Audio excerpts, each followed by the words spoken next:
Chapter 1, Fermented Below. The rat screamed like a man when Kurt Vollen broke its spine. It wasn't the thin, shrill squeal he'd heard 1,000 times before in cellars and grain vaults. This sound had weight to it. Pain, fury, almost accusation. The noise echoed off the brick-lined culvert, bounced back at him from the black water running ankle-deep through the sewer channel, and set his teeth on edge. Kurt pinned the thing with the iron prongs of his catcher's fork and leaned his weight down hard. The rat convulsed, claws scraping sparks from the stone, yellow incisors snapping uselessly at air. Its body was too large, long as a forearm, corded with muscle, ribs hidden beneath mangy fur stretched tight as drum skin, and its eyes glowed. Not reflected lantern light, not sickness. They burned a dull, unhealthy green, like foxfire smeared across a corpse's grin. They fixed on Kurt with terrible focus, unblinking, intelligent. "Sigmar curse me," Kurt muttered. He raised his boot and brought it down again. Crushing bone. The rat went limp at last. Kurt crouched there for a long moment, breathing hard, the stink of rot and offal thick in his nose. The sewer was quiet now, save for the trickle of runoff and the distant drip of water through cracked mortar. Too quiet. Rats should have been swarming after that noise. Slowly, carefully, he withdrew his fork and nudged the carcass with the toe of his boot. That was when he saw the markings. They were cut into the rat's flesh, burned. Jagged symbols scored deep into the skin along its flanks and shoulders, puckered and blackened, as if seared by acid or fire. They were crude things, spirals and hooked lines, sharp angles that made his eyes slide away when he tried to focus on them too long. Kurt swallowed. He'd been a ratcatcher in Altdorf for near 10 years. He'd seen plague nests, mutants, swollen things with 2 heads or no eyes at all. He'd pulled rats out of walls that bled pus and screamed when exposed to air. This was something else.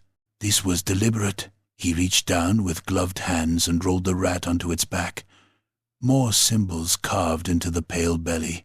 The smell hit him then, not just decay, but something sharp and chemical, like alchemist's waste or old lightning trapped in stone. Warp taint. Kurt didn't know the word. Not properly. But he knew the smell. He'd smelled it once before. Years ago. On a battlefield far to the south, where men had died screaming and the earth itself had turned wrong beneath their feet. His left eye, the ruined one, began to ache. "Not here," he whispered. "Not in Altdorf." He wrapped the rat in oilcloth, bound it with twine, and climbed out of the sewer with hands that wouldn't quite stop shaking. They laughed at him. The clerk at the watchhouse laughed first, a thin, reedy sound like a mouse choking. He barely glanced at the bundle Kurt slapped down on the desk. "Another big one, is it?" the man said, scratching at ink-stained fingers. "You rat-catchers get creative this time of year." "Look at it," Kurt snarled. "Just look." The clerk sighed theatrically and tugged the oilcloth back with 2 fingers.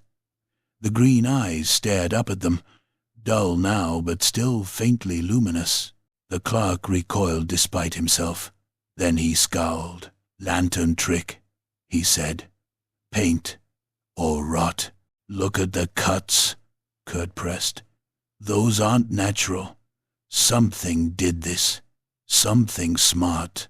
A watch sergeant wandered over, cuirass dented, beard matted with old ale. He leaned in, squinted, and grunted. "Ugly vermin," he said. "You want extra coin for it?" "I want you to listen," Kurt said, his voice rising. "There's something in the sewers, not just rats. I was attacked last night. Something big moved in the dark. These marks." The sergeant straightened, eyes hardening. "You accusing someone of a crime, catcher?" "I'm saying there's a threat. Under the city. The sergeant snorted. "There's always a threat under the city. That's why we pay men like you." Kurt felt heat crawl up his neck. "This isn't normal. There are more of them. Organized. Marked. I've seen it before." "Careful," the clerk said softly. "You start talking about things you've seen before. Folk might start asking questions about your past." "Let's shut him up." Kurt stared at them, jaw clenched, then wrapped the rat back up with shaking hands. "Fine," he said.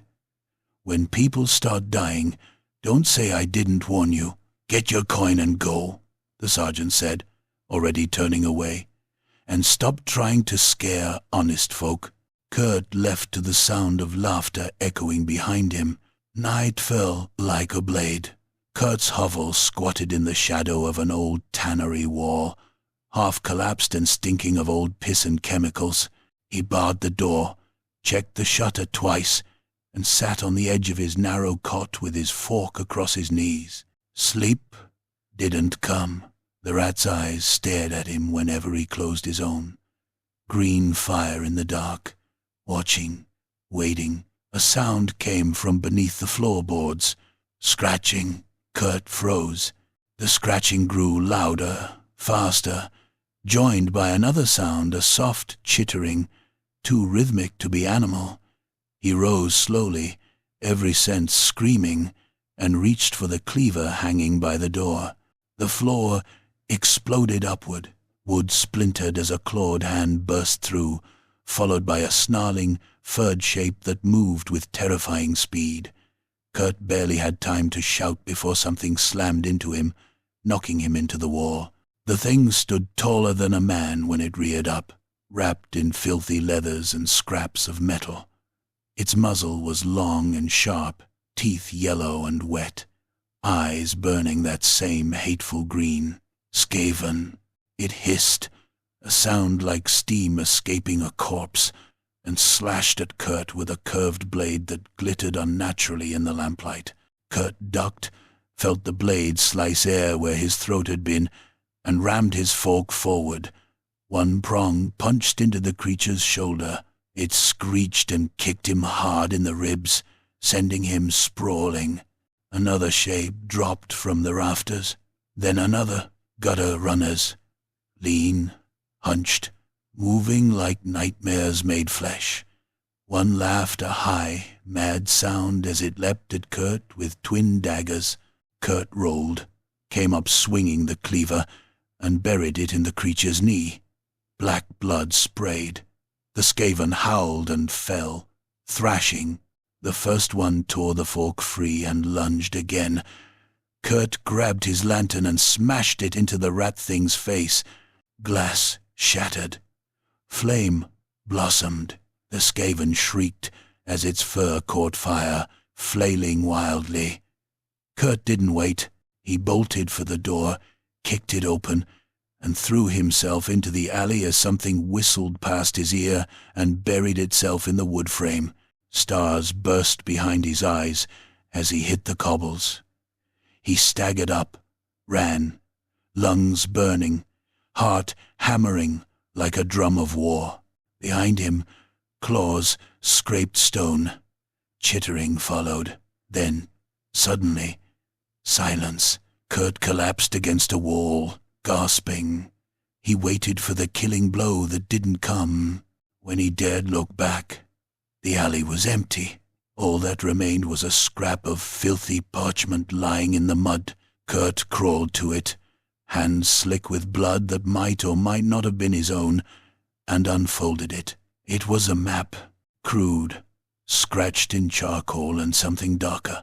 A tangle of lines and symbols he recognized despite himself: sewer routes, flood channels, maintenance tunnels beneath Altdorf. At the center, a spiral marked again and again, ringed with the same hateful runes carved into the rat's flesh. A gathering point, deep below. Kurt laughed, then a raw, broken sound, and pressed the map to his chest. "They're real," he whispered to the night. "And they know I know, somewhere beneath the city." Something answered with distant, echoing laughter of its own. Chapter 2. Whispers in the Tunnels. The sewers of Altdorf breathed. Kurt felt it the moment he lifted the iron grate and lowered himself into the dark. A slow, damp exhalation rolled up from below, warm and foul, carrying the layered stench of rot, human waste, chemical runoff, and something sharper beneath it all, metallic and acrid, like rusted blood and old lightning. The city above slept, blissfully ignorant, while beneath its cobblestones the earth pulsed with a diseased life of its own. The grate clanged shut behind him, and the sound echoed for far too long. Kurt stood ankle-deep in black water, lantern held high, its yellow light barely holding back the dark. His gear was meager but familiar. His Ratcatcher's fork strapped across his back, a cleaver at his belt, a pair of rusted throwing knives balanced for quick draw, and a canvas satchel full of spring traps, wire snares, and broken glass soaked in pitch. Tools of a desperate trade, tools of survival. He unfolded the stolen map and studied it by lantern light. The markings grew denser the deeper the tunnels went, spiraling inward toward a junction marked again and again with those same jagged runes. Even on parchment, they made his skull itch. Kurt spat into the filth and folded the map away. No sense turning back, he muttered. The tunnels narrowed as he pressed on. Brick gave way to older stone, carved by hands long dead, slick with moss and slime. The soundscape shifted, the distant rush of runoff replaced by a constant, whispering patter. Not water. Claws. He stopped, killed the lantern shutter, and listened. Hundreds of tiny feet skittered just beyond the edge of the light. Shapes darted in the dark, eyes blinking like diseased stars. Rats. Too many. Far too many. Kurt reopened the lantern and advanced slowly. The rats didn't scatter like they should have. They watched him. Some were swollen and hairless, skin stretched translucent over bulging organs. Others dragged twisted limbs behind them, or bore tumors that pulsed faintly green beneath their flesh. Warp taint again. One rat lungered. Kurt crushed it under his boot without breaking stride. Another followed, then 3 more. He swept his fork low, impaling 2 at once, their bodies twitching violently as he flung them into the wall. The rest surged. They poured from cracks in the stone, from drainage holes, from places rats should not have been able to fit. Kurt cursed and hurled a pitch-soaked snare into the swarm, then struck flint. Flame bloomed. The rats screamed. The sound was unbearable high, shrill, layered with something almost human. Burning bodies thrashed in the water, filling the tunnel with the stench of scorched fur and blistering meat. Kurt backed away, breathing hard, sweat stinging his eyes. When the fire guttered out, the rats were gone. All that remained were blackened corpses floating in the runoff, their green glowing organs still faintly pulsing beneath cracked skin. Kurt wiped his blade clean and pressed on. The ritual site lay deeper than he'd expected. The tunnel opened into a wide chamber supported by ancient pillars, the stone here carved with sigils so old they'd been worn nearly smooth. The floor was dry, unnaturally so, and dusted with chalky residue that glimmered faintly in the lantern light. Warpstone. Chunks of it had been hammered into the walls like obscene gemstones, glowing sickly green, veins of light pulsing through them as if they were alive. Crude altars had been erected from broken masonry and scavenged iron, slick with dried blood, human blood. By the smell of it, Kurt's stomach tightened. Symbols were painted everywhere, daubed in blood and something darker. The same runes he'd seen carved into the rat's flesh, repeated over and over in a madman's litany. He felt watched, even alone. A wet sound echoed from the far side of the chamber. Kurt swung the lantern around. A man crouched there, half hidden behind a collapsed sluice gate, or what had once been a man.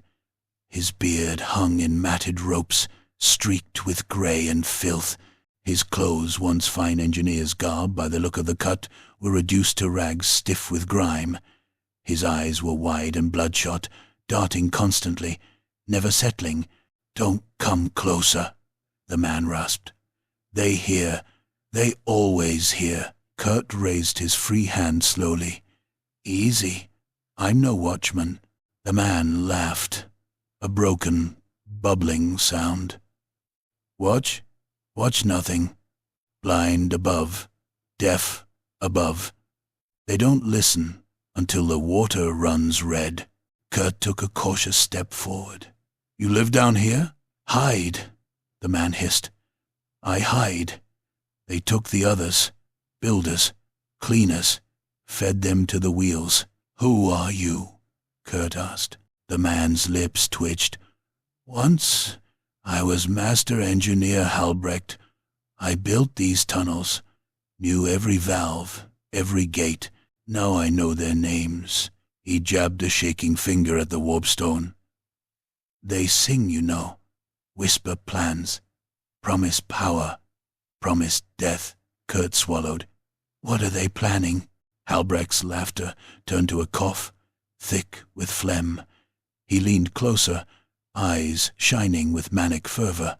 "The river," he whispered. "The Reik. They seed it, slow at first, just enough poison to make men bleed inside. Cough blood, shit blood, think it's plague. By the time they know, it's too late." Kurt felt cold settle in his gut. "When?" Halbrecht's smile stretched too wide. "Third bell." A sound echoed down the tunnel behind Kurt. Chittering. Halbrecht's expression collapsed into terror. "They come," he whimpered. "Always the third bell." A blade punched through his chest. Kurt spun as a Skaven gutter runner dropped from the ceiling, its dagger protruding from Halbrecht's back. The man gasped once, eyes locking with Kurt's, and then slumped lifelessly to the stone. The Skaven hissed triumphantly. Then more came. They poured into the chamber from every tunnel, eyes glowing, blades flashing. Kurt didn't think. He moved. He kicked Halbrecht's corpse into the path of the first rat thing and buried his cleaver in another's skull. Warpstone sparks flew as steel struck bone. A Skaven slashed his arm. Pain flared, hot and sharp. Kurt drove a throwing knife into its throat and shoved it away as it gurgled and died. He triggered a spring trap at his feet. Steel jaws snapped shut on a Skaven's leg, crushing it. The creature screamed as Kurt finished it with a downward stab. But there were too many. Kurt backed toward the tunnel mouth, blood slicking the stone beneath his boots. He hurled a lantern into the warpstone altar. The explosion was deafening. Green light flooded the chamber as the warpstone shattered, releasing a shriek that wasn't sound so much as sensation. The Skaven reeled, clawing at their eyes. Kurt ran. He didn't stop until the whispers faded, until the air no longer tasted of poison and madness. Somewhere above, a bell began to toll. Once, twice. Kurt staggered on, clutching the map, Halbrecht's final words hammering in his skull. They come at the third bell. Chapter 3. The Assassin in the Shadows. The sewers did not forgive trespass. They punished it. Kurt Vollen learned that truth as he pushed deeper into the underbelly of Altdorf, following the spiral-marked paths on the stolen map. The tunnels here were older than the city above, older than the empire itself if the half-buried stonework and cyclopean arches were any measure. The air grew thicker the farther he went, cloying and warm, laced with the metallic tang of warpstone that coated the back of his throat and made his tongue feel numb. His lantern guttered constantly, flame bending as if the darkness itself exhaled against it. Every step hurt. The cut on his arm had stopped bleeding, but it throbbed in time with his pulse, angry and hot. His ribs ached from the night before, each breath a shallow scrape. Worse than the pain was the way his thoughts kept slipping, edges blurring, memories surfacing unbidden, faces from long-dead battlefields, screams layered over the sound of running water. Sometimes, just for a heartbeat, the green glow pulsed behind his good eye even when he shut it tight. Warp fumes. He spat again, but the taste would not leave. The tunnel ahead widened into a maintenance junction, iron sluice gates looming like the ribs of some dead god. Here the Skaven had been busy. Kurt saw it immediately, not just the mess, but the purpose in it. Crates lay stacked along the walls, stamped with stolen guild marks.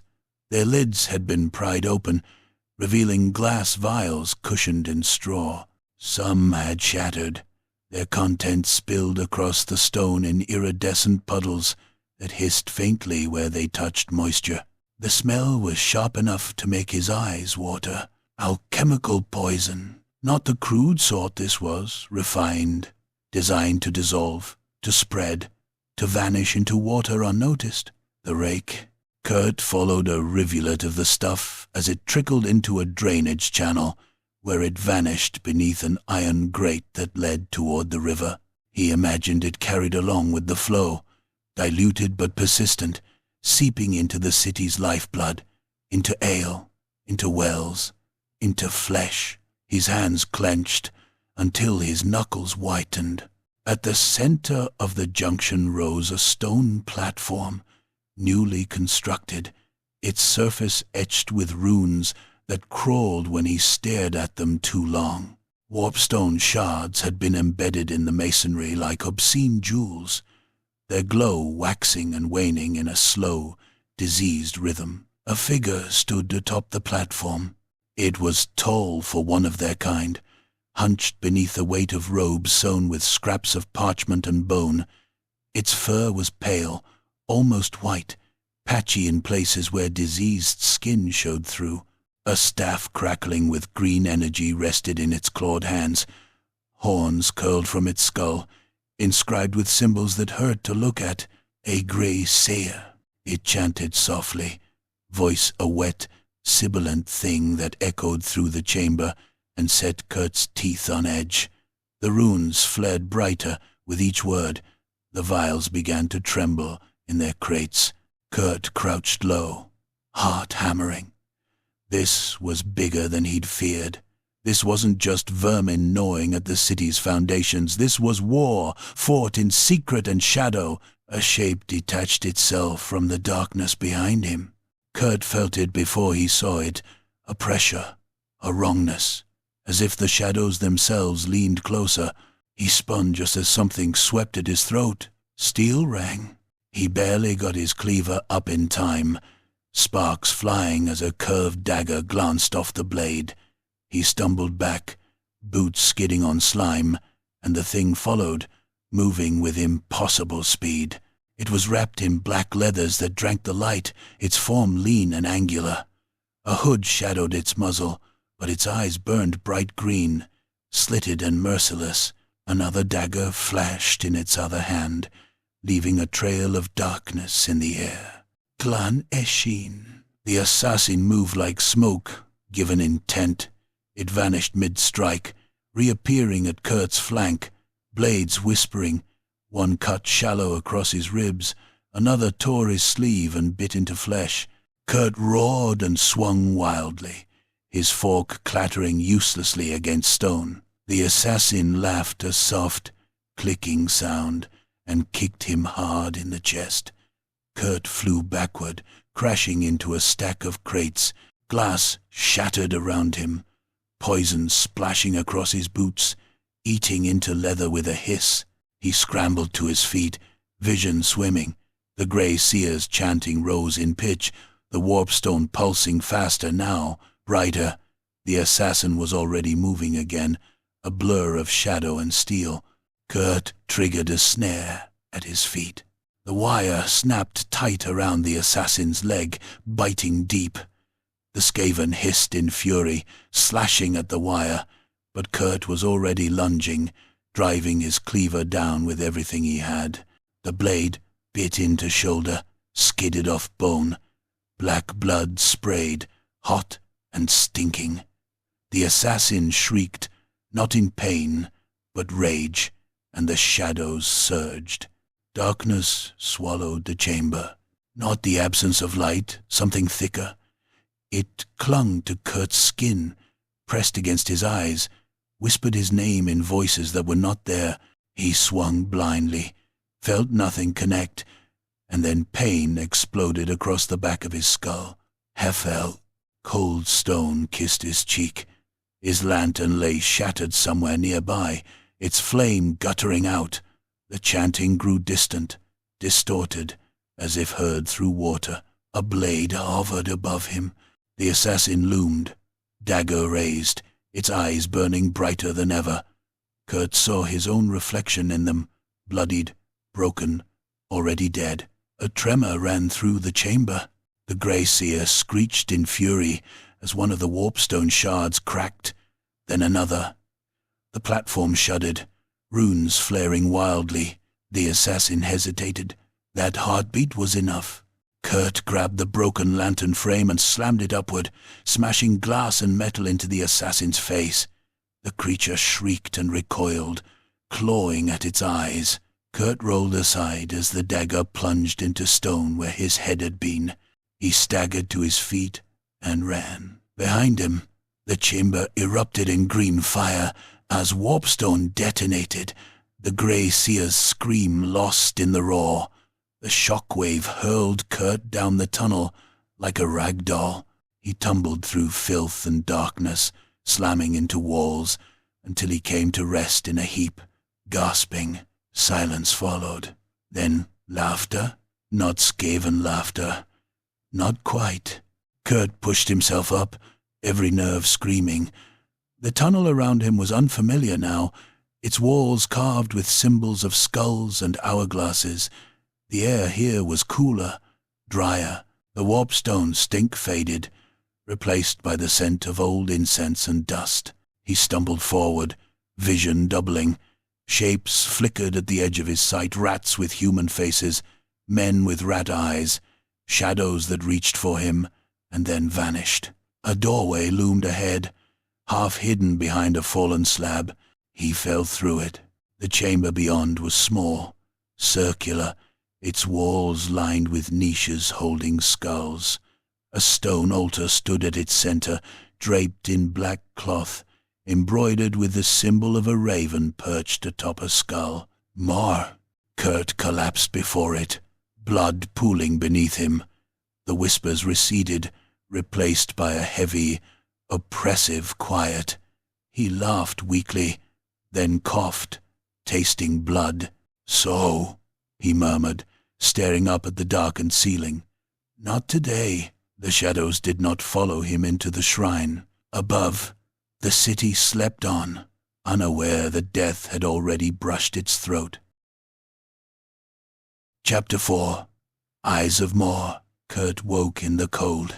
Not the chill of sewer water or the clammy breath of the Undercity, but the still, dry cold of untouched stone and old death. He lay on a bed of straw, wrapped in a woolen blanket that smelled faintly of myrrh and grave dust. Candlelight flickered above, and something moved beside him, a shadow in the shape of a man. "You're awake," the figure said, voice rough as gravel but not unkind. Kurt tried to speak. His throat was raw, each breath like dragging a rasp down his gullet. The last things he remembered came in flashes. Green fire, the assassin's eyes, broken glass, and screams that had never been human. He sat up too fast. Pain bloomed behind his eyes like twin suns. The man didn't stop him. He was old, late 60s, maybe more, dressed in a black robe with silver-threaded trim, the 8-pointed star of More resting heavy on his chest. His face was carved from shadow and sunken lines, pale as bone, with eyes like dull iron. His name came unbidden to Kurt's mind. Father Ehrlich, the grave warden of Altdorf's forgotten dead, a priest of more, a watcher of doors that no one else dared open. You were in the shrines, Ehrlich said, motioning to the chamber's low skull-lined walls. Collapsed at the threshold, blooded and reeking of the warp. Most would have left you to die. Kurt coughed. Why didn't you? Ehrlich shrugged.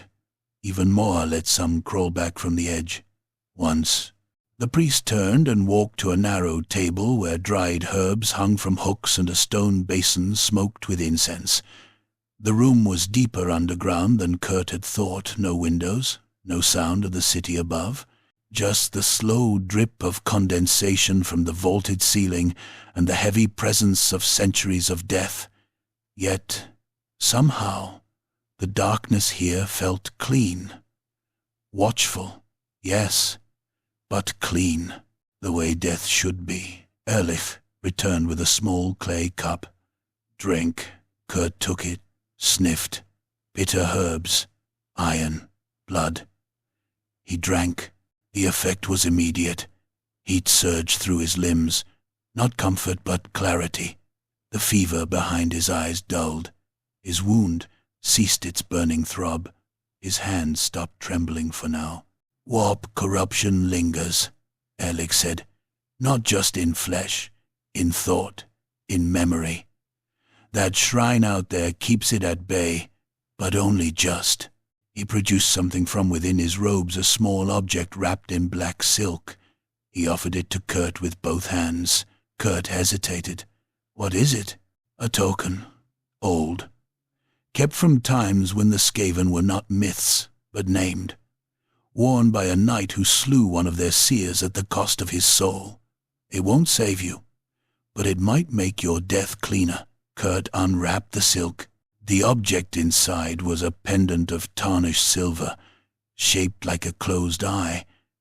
It was cold to the touch, heavier than it should have been. As soon as his fingers closed around it, the whispers receded, those sick murmurs he hadn't realized were still gnawing at the back of his mind. They vanished, like breath from a blade. He nodded once and slipped it around his neck. Why help me? He asked. Father Ehrlich turned toward the wall, where a cracked fresco showed more guiding the souls of the dead into a black sun. Because I know what you saw. The Eshin shadows. The seers and their poisons. The way they dig beneath our feet and rot our cities from the inside out. Morse sees it all, but his is not a voice that commands, only one that waits. I don't want to wait, Kurt muttered. Ehrlich gave him a long, knowing look. Then you must go, but not before you face what still claws at you.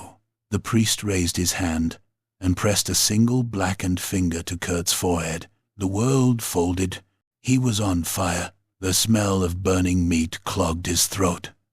Screams rang in his ears, human and hoarse, and something else, higher and wilder. Smoke rolled over a valley choked with bodies. Limbs twitched. Men crawled with their entrails dragging behind them. A standard smoldered nearby, blue and silver, Reichland colors, torn in half. Kurt stood amid the massacre, younger by a decade. His armor was mismatched, half scavenged from the dead. His sword was black with gore. Beside him, other mercenaries moved like shadows, faces hidden behind soot and cloth. They weren't fighting. They were cleansing. The enemy had broken, their formation shattered, and his company had taken the opportunity to kill everyone, even the wounded, especially the wounded.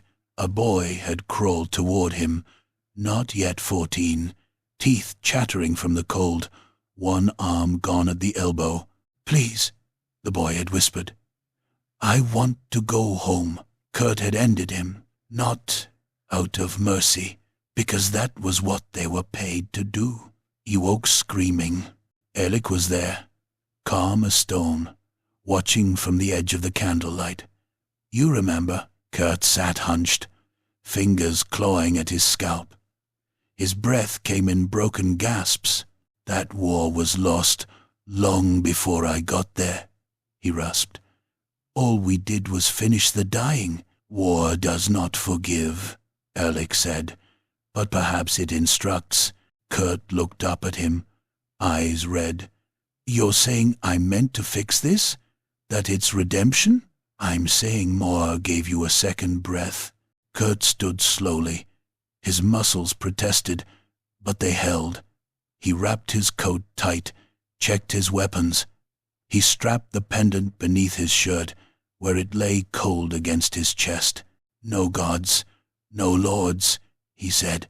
Erlich inclined his head. Just you. Kurt walked to the shrine's threshold, where the darkness of the Undercity waited once more. He paused only once. Thank you, he said. Don't die in pieces, Erlich replied. Then the grave warden was gone, and Kurt was alone again in the dark. The relic around his neck pulsed once, slow and steady, like a heartbeat. Time to go back under. Chapter 5. Into the Blackwater. The stench hit Kurt like a cudgel. Blackwater Junction. The name was a cruel understatement. Here, where Altdorf's worst waste met the currents of the Reik, the tunnels bloated into cathedrals of filth, arched ceilings lost in shadow, and walls coated in centuries of runoff, rot, and forgotten sins. Massive iron pipes groaned overhead, belching noxious fumes into the stagnant air. Sludge moved in thick, lazy waves along the main canal, its surface iridescent with the sheen of alchemical byproduct and bile. This was the city's bowel. No one came here unless they were desperate or deranged. Kurt was both. He moved with slow, deliberate steps along the narrow ledge flanking the central flow. His boots slipped twice, and each time he caught himself with a hissed curse. One fall here, and he wouldn't surface. No man would. The map burned a hole in his mind, lines and glyphs etched in blood and warp-laced charcoal, marking this junction with circles and talons and that hateful spiral. The Skaven had made their final preparations here. This was the valve, the release point. All their poison, all their blasphemous chemistries led here. He heard it before he saw it, a low, mechanical thrum. Like a massive heart made of gears and steam, it pulsed through the stone beneath his feet, rhythmic and insistent. As he turned a bend in the tunnel, the source came into view. Alchemical vats, 5 of them, vast and bloated things, each the size of a townhouse, squatting like metal tumors at the junction's lowest point. Green glass pipes snaked from their bellies, feeding into the canal. The vats glowed faintly from within, casting a sickly illumination across the chamber, warping shadows against the far walls. Each one bore the marks of both Skaven and Stolen Guild craftsmanship, industrial bolts, warp runes, and crude, brutal machinery churning thick sludge inside. And they were full. Ready. Kurt crouched behind a stack of crates and watched. Dozens of Skaven scurried about the vats, darting along gangways and metal ladders. Some wore patchwork uniforms and alchemist's gear, others larger, scarred, adorned with scraps of warpstone and stitched flesh barked orders in their guttural, twitching tongue. At the base of the central vat, a cluster of robed engineers tended to a control panel bristling with levers and valves, muttering incantations through wheezing gas masks. Then the ground trembled. Not the slow rumble of machinery, but something heavier, hungrier. 2 shapes emerged from a holding pen at the far end of the chamber, guided by chains held by scrawny handlers. Rat ogres, massive, grotesque fusions of flesh and metal, each one hunched like a gorilla and stitched from corpses, warped flesh, and broken alchemy. Their bellies sagged with tumors that pulsed with green fluid. Spinal columns protruded from their backs like hooked spires. One had a second head sprouting from its shoulder, gnashing at the air. The other had no eyes, just raw sockets filled with glimmering warpstone shards. They stank of disease, not just filth, but engineered plague, weaponized sickness that hung in the air around them like fog. Guards, living walls between Kurt and the vats. He exhaled slowly. The pendant Father Ehrlich had given him burned cold against his chest, warding off the worst of the corruption in the air. But not all. His eyes still watered. His wounds ached. His thoughts stuttered like a dying candle. He needed to move fast. Kurt crept from his perch, slipping between stacked barrels and rusting gears. He reached the base of the outermost vat, rusted, poorly guarded, leaking a faint hiss from a vent pipe. Ideal. He set to work with shaking hands. From his satchel, he drew a glass vial filled with pitch and sharp glass, wrapped in cloth and capped with a friction match. A Ratcatcher's firebomb. Crude, but effective. He wedged it into the pressure valve and struck the match. The flame hissed to life. Then something growled behind him. Kurt turned. The eyeless rat ogre loomed, its head tilted, nostrils flaring. It had smelled him. Before he could move, it roared a guttural, wet sound that shook dust from the ceiling and charged. He dove aside as the monster slammed into the vat, denting the metal. The firebomb lit, igniting with a violent hump that sent green fire cascading up the side of the tank. Pressure hissed. Valves burst. The rat ogre reeled back, shrieking. Kurt rolled to his feet and sprinted for cover, ducking behind a support beam as Skaven shrieked in chaos. Alarms wailed. The robed engineers scattered like insects. The second rat ogre, double-headed, foaming at the mouth, bellowed and stormed through the chamber. Kurt ducked as the first vat exploded. Green flame bloomed, spewing warp-tainted slurry across the floor. The smell was apocalyptic sulfur and death and things too ancient to name. One of the engineers caught in the blast melted in seconds, flesh sloughing from bone as he screamed and screamed. Kurt run. The ogres came after him. Steel grated as he shoved open a maintenance hatch and crawled through a narrow tunnel, boots skidding on slime. He emerged above the second vat, on a rusted catwalk swaying with every step.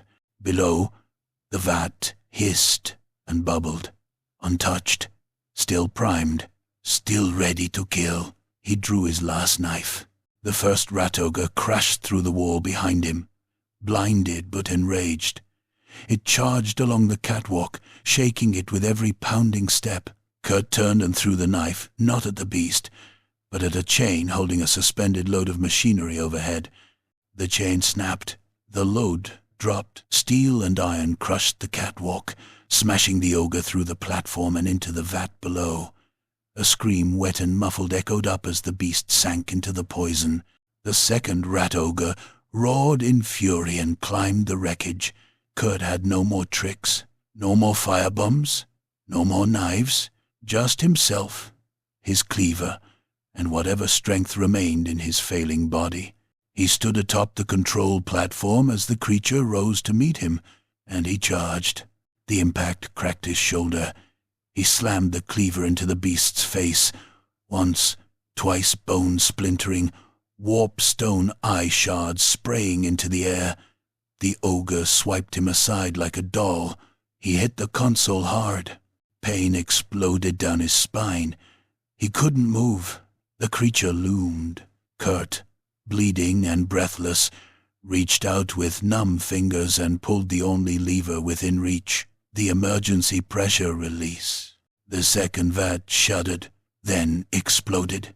Boiling alchemical slurry tore through the platform.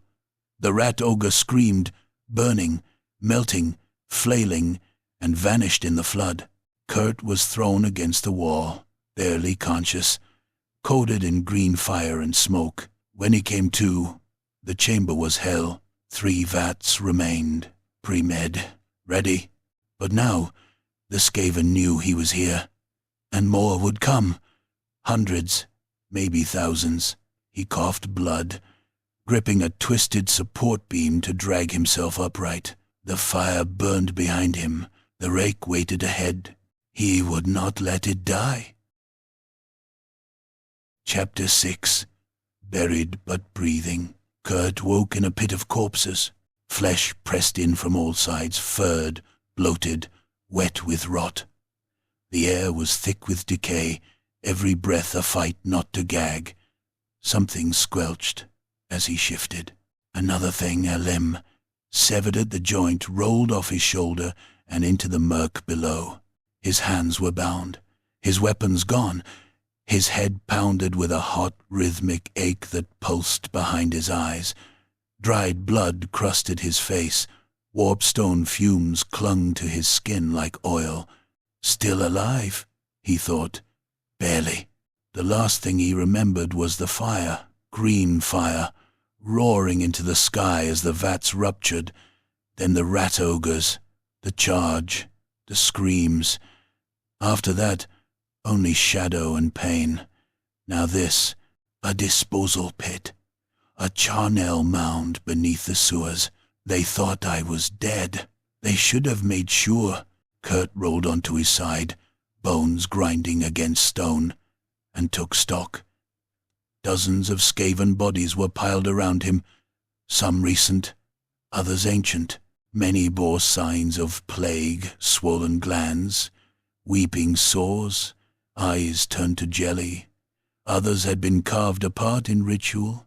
Some still twitched. He flexed his fingers, testing the bindings. Coarse, hemp rope, cheap, rushed. His wrists bled, but they moved. He gritted his teeth and twisted, sawing his arms against a jagged length of rusted pipe half buried beneath a corpse. Every stroke burned. Blood ran slick down his forearms. Minutes passed. Hours. It didn't matter. Then snap!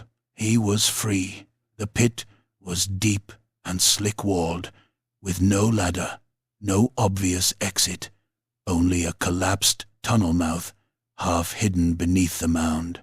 Above, the ceiling arched high into darkness.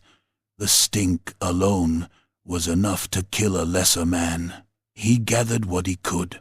From the dead, he stripped a jagged blade too small for proper fighting, but sharp and warped at the edge. Another corpse gave up a bent iron hook. A third had scraps of armor. He tore cloth for wrappings, tied bones together for leverage, and built a crude pulley system using discarded chains and muscle memory from long-forgotten siege work. By the end of it, his hands were raw, his back screaming, but he had a plan. He built the trap with care, a tripwire strung across the pit's base, a dead Skaven rigged with sharpened pipes and snapped femurs. When the next patrol came to toss in another body, they'd meet the surprise. They didn't make him wait long. Voices scratched above, chittering, impatient. Torchlight flickered. A gate groaned open. 2 Skaven leaned over, dragging a sack that squealed. Kurt triggered the trap. The tripwire snapped. The weighted corpse swung up with a crunch, and a bone spear punched through the nearest rat's throat. It shrieked, stumbled, and fell in. The second turned, panicking. Kurt pounced. He caught the creature mid-squeal, drove the rusted blade into its belly, twisted, and hauled it down into the pit with him. It thrashed, bit, clawed. He stabbed again and again until it stopped moving. Then he climbed. The wall was slick with slime and blood. Twice he fell. Once he nearly broke his wrist, but he didn't stop. Couldn't. When he finally hauled himself over the edge, He lay there a long moment, gasping, staring at the stone ceiling like it might collapse and save him the trouble. But the ceiling held, and so did he. The tunnels ahead were unfamiliar, older, more decrepit. Roots had burst through the walls, slime oozed from every crack. The air pulsed with raw power. It made his teeth hurt and his wounds burn. The Skaven had built something here, not just vats and machines, but supply lines, caches, rituals, infrastructure. He followed the smell of corruption. It led him to a chamber he wished he hadn't found. A larder? Not for food. The walls were lined with warpstone cages, each filled with supplies, vials, powders, bones, flesh. Runes carved into the floor glowed faintly green, pulsing in time with his heartbeat. At the center, a dais rose from the slime, and upon it sat a totem made of fused skulls and blackened warp crystal. Kurt's knees buckled as he approached. Not from reverence, from presence. The thing radiated pressure, like a vice on the soul. He staggered, falling to one knee, the pendant around his neck flickering cold and hot, as if trying to fight back. Whispers poured into his mind, accusations, lies, promises. He saw himself crowned in bone, leading armies of plague across the empire. He saw the boy he'd killed on the battlefield, eyes hollow, mouthing words in reverse. He saw his own body, stretched and skinned, nailed to a wall in a Skaven temple. No, he growled. He stood. He tore a vial from the larder black powder laced with green, highly volatile. He knew the smell, alchemical fire. He smashed it on the dais, then another and another. He lit a rag with his last flint spark and threw it. The explosion shattered reality. Green fire erupted, consuming the totem in seconds. The rune circle cracked. The cages ruptured. Warpstone powder ignited, belching toxic flame that rolled through the chamber like a tsunami of death. Kurt was flung into a wall, bones crunching. The ceiling groaned. Then it fell. Stone rained down in thunderous sheets, crushing support pillars, sealing tunnels. Water burst through ruptured pipes. Sludge rushed in. He crawled. One arm didn't work. His ribs felt shattered. His face was a ruin. But he crawled through fire, through mud, through death. Time ceased to matter. He moved like a beast, half-blind, coughing up black phlegm. His skin blistered from exposure. His eyes saw things that weren't there, twisting shapes in the walls, voices in the water. He saw the grey seer again laughing, crowned in plague flies. He saw Father Ehrlich, mouth stitched shut, weeping blood. He saw himself, alone, always alone. But the pendant burned cold, anchoring him, keeping the madness from consuming him entirely. He kept moving, until, at last, the fire faded. The stone stopped shaking. The air thinned. The whispers ebbed. He was buried. But he was breathing. Still breathing. Chapter 7. The Poison Flows. It rained on the night the Reik was meant to die. Not a cleansing rain, nor the sweet drizzle that softened Altdorf's rot. No, this rain was thick with soot and river filth, churned black by the gutters and smokestacks of a city choking on its own celebration. Above, the bells rang out over torch-lit streets. Below, something ancient stirred in the dark. Kurt moved through the alleys like a shadow, one hand pressed to his side where a cracked rib ground against itself with every breath.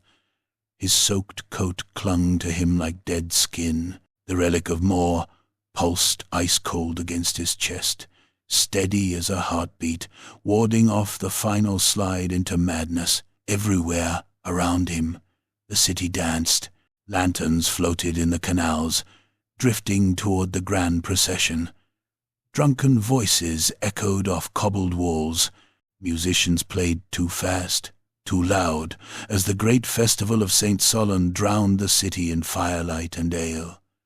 None of them saw the end creeping beneath their feet. Kurt had followed the signs, charred skaven tracks, residue from failed chemical spillways, and a blood trail leading from the larder he'd collapsed hours before. It all led here to the old aqueduct that loomed over the lower wards like a broken spine, crumbling from centuries of neglect, but still connected directly to the main flow of the Reik. And there, swaying in the storm, were the Skaven, dozens of them. They moved like ants across the stone arches, hauling barrels and warp-edged tanks across slick scaffolding and gangways strung between shattered supports. Alchemical equipment hissed and steamed beneath wax-paper tarps. Pipes, glass, and bone and metal snaked from the vats into the aqueduct's feeder channels. It wasn't elegant. It was insane. But it would work. The poison would flow directly into the Reik's veins, delivered by the storm, stirred by the currents, swallowed by thousands. The festival guaranteed it. Cups, raised in laughter, would turn to blood-choked gasps by morning, and at the center of it all stood a figure cloaked in black, unmoving, a sentinel above the churning chaos. The assassin. It waited at the highest arch of the aqueduct, perched like a gargoyle, twin blades curved at its sides, tail coiled around one leg like a serpent. Rain danced off its hood. Its eyes glowed like emerald coals, locked on Kurt the moment he stepped from the shadows. No more hiding, no more whispers, just the two of them. Kurt drew his cleaver. He climbed the aqueduct in silence, each foothold slick with algae and rain. Below, Skaven skittered across scaffolds, shouting in their foul tongue, but none noticed him, not yet. The pendant's magic dulled his presence. Even the rats avoided him, chittering in panic and retreating into the stone. Wind howled. The aqueduct groaned beneath him. The storm was reaching its peak. Atop the highest arch, the assassin waited, still as death. Lightning cracked behind it, silhouetting its form lean, twisted, swathed in dark leather etched with silver thread. Not armor, ritual garb. Each stitch a death counted, each blade a story of blood. Kurt stepped onto the arch. They faced each other in silence for a breath that stretched too long. Then the assassin moved. It came like shadow, unleashed. One moment still, the next mid-lunge, both blades flashing with warp-tainted sheen. Kurt ducked, pivoted, the first swipe slicing air above his head, the second slashing through his coat. He countered with a wide swing, cleaver catching cloak but not flesh. The assassin danced away, spinning, blade reversed, striking again. Steel rang on steel. Kurt grunted, forced back by a flurry of slashes too fast to follow. He barely parried the last, catching the assassin's wrist with his free hand and headbutting it hard. Bone crunched. It hissed and staggered, tail whipping out to strike, but he was ready. He caught the tail with the cleaver's hook, yanked, and drove his knee into the assassin's gut. It folded but didn't fall. Instead, it turned with the blow, tail looping, dragging him forward, and they tumbled. Rain blurred everything. The stone beneath them slicked red as they rolled, blades clashing. The assassin struck again, blade biting into Kurt's side. Pain flared. Kurt howled and slammed his fist into its throat. They broke apart. Both rose, panting, circling. The poison vats hissed in the distance. One opened with a mechanical gasp, green mist curling into the wind. "You're too late," the assassin hissed in broken Reikspiel. Kurt said nothing. Another attack came, this one lower, faster, meant to cripple. Kurt let the first blade glance off his bracer, took the pain, and responded with a full swing from the hip. The cleaver met flesh. The assassin screamed, spinning away, one arm ruined. Kurt charged, no finesse now, no skill, just rage and will and steel.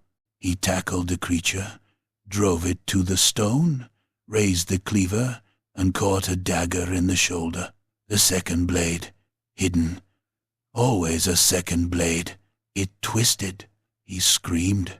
The assassin shoved him back, bleeding and triumphant. You die here.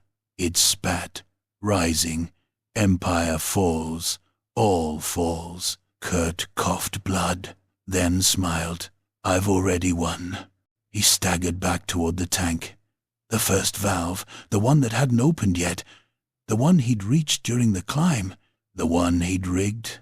The firebomb was primitive, built from stolen pitch and broken glass. But the warp poison didn't need much encouragement. The assassin lunged, and Kurt lit the match. The explosion tore the arch in half. Green fire engulfed the assassin, flinging it into the abyss below. Screams echoed until swallowed by the river's roar. Kurt fell too, but not far. A dangling cable caught him, snapped tight around his wrist. He hung there, body broken, staring up at the flames blooming across the aqueduct. One vat gone, the others untouched. Still time, still a chance. He pulled himself up, hand over hand, blood soaking the rope. Every muscle screamed, every breath came jagged, but he climbed. The poison hadn't finished flowing, not yet. Chapter 8. The Empire never knew. Rain still fell. It poured through shattered holes in the aqueduct, sizzled on exposed warpstone, ran in rivulets over blood-soaked stone and steaming wreckage. The storm washed away footprints, diluted the stench of poison, and buried screams beneath thunder. Kurt Vollen dragged himself across broken masonry, ribs cracked, shoulder ruined, leg a screaming mess of torn sinew and splintered bone. Each movement was a war. Every breath clawed at his lungs like rusted nails. The relic of Moor hung limp against his chest, its cold glow flickering, almost gone. He could smell the poison in the air now. It had a taste, copper and rot, and the electric tang of warp energy, as if the wind itself were dying. 2 of the vats had burst in the chaos, one by his own hand, one when the scaffolding gave way beneath fleeing Skaven, but the others were hissing, steaming, ready. The machinery groaned. Below, in the bones of the aqueduct, the main valve opened with a hollow clunk. The last line had been connected. The poison was flowing. He staggered toward the sound. The walkway narrowed, broken stone giving way to rusted pipe and slime-slick steel. Massive gears turned slowly beneath him, each one etched with Skaven glyphs and alchemical runes. The central mechanism looked like a heart, iron-ribbed, pulsing, pumping green liquid through bone and glass arteries toward the Reik, and standing before it, wreathed in the fog of failure and fire, was the assassin, burned but alive. Its hood was gone, revealing a twisted snarl of scorched fur and blistered flesh. One eye glowed brighter than ever, the other a melted socket. Its right arm hung useless, severed at the elbow. The other still held a dagger, warpstone glinting along the edge. They stood facing each other, soaked in filth and blood and ruin. You still crawl, the assassin rasped. So do you, Kurt said. Let's fix that. The final duel was not elegant. It was savage. 2 dying things tearing at each other in the guts of a dead machine. Blades scraped bone, fingers clawed at throats. Blood spilled on hot metal and hissed like curses. The assassin struck wild, its technique broken by pain. Kurt blocked with his forearm, felt the dagger punch through flesh, and screamed as he drove his cleaver into the Skaven's side. It buckled. They collapsed together. The assassin fell back, twitching, gurgling, but the mechanism kept turning. Kurt looked up at the massive gear assembly, watched poison slosh through glass tubes, watched it vanish into the main pipe, a direct line to the Reik. The handle was broken, the fail-safes gone. The system couldn't be stopped from outside. He looked down at the gap in the machinery. Narrow, just wide enough. He touched the relic. Cold, steady. He smiled. "No gods," he whispered. "No lords. Just me." Then he leapt. The gears caught him in mid-air, wrenched his body sideways, slammed him into the heart of the machine. Bones snapped, flesh tore, but the mechanism screamed in protest, metal shrieking, pressure building without release. Pipes groaned, the main artery cracked, poison spilled sideways, into the wrong channels, into the dead ends, into places where no man drank, where no fish swam. The entire system seized in one violent, catastrophic shudder. Then silence. Kurt never screamed. Epilogue. By dawn, the storm had passed. Altdorf woke to confusion. Rumors spread like wildfire. A sewer collapsed near the docks. Shaking felt beneath the tanner's ward, a foul green mist that burned the throats of river workers before vanishing without a trace. The watch chalked it up to gas pockets and bad drainage. The guilds filed complaints. The nobles didn't notice. No one ever spoke of Skaven. No one ever spoke of Kurt Vollen. But in a narrow, forgotten alley by the river, where the grate to the Blackwater culvert still stank of ancient war, a Ratcatcher's pole had been driven into the rusted bars. Weathered wood, iron fork, silent marker.